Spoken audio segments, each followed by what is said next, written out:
সম্মানিত দর্শক, আমার আজকের আলোচ্য বিষয় হচ্ছে কোন আমলে বা কোন তদবিরে বা কোন রুকিয়ার মাধ্যমে প্রচুর ব্লিডিং থামানো যায়। আমাদের মা বোনদের পিরিয়ডের সময় অনেক সময় অস্বাভাবিক প্রচুর ব্লিডিং যায় বা মাসিক ছাড়াও অন্য সময় প্রচুর ব্লিডিং হয়।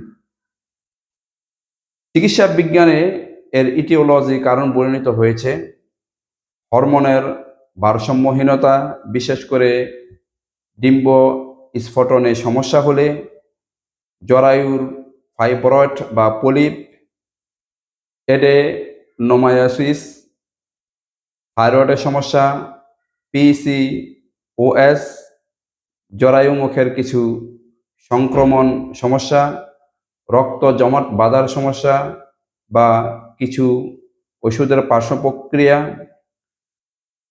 অনেক সময় গর্ভধারণের সম্ভাবনা থাকলে গর্ভপাত অথবা অন্য গর্ভাবস্থাজনিত কারণও বিবেচনা হতে পারে।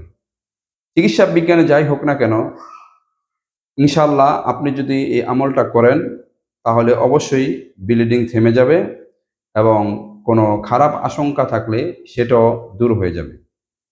যদি এমন ব্লিডিং যায় কিছুতেই না থামে, চিকিৎসা করেও না থামে, ট্যাবলেট খেয়েও না থামে, তাহলে সূরাত হুদের ৪৪ নং আয়াত ওয়াকিল ইয়া আরযু বুলাই মা আকি ওয়াকিল ইয়া আরযু বুলাই মা আকি ওয়া সামাউ আকিলি ওয়াগীযাল মাউ ওয়াস্তাওয়াত আলাল জুদিয়্যি ওয়াকিলা বু'দাল লিল কওমিয যালিমিন। এই আয়াতটি পানিতে ফুঁক দিয়ে ৩ বেলা খাবেন, ৩ দিন।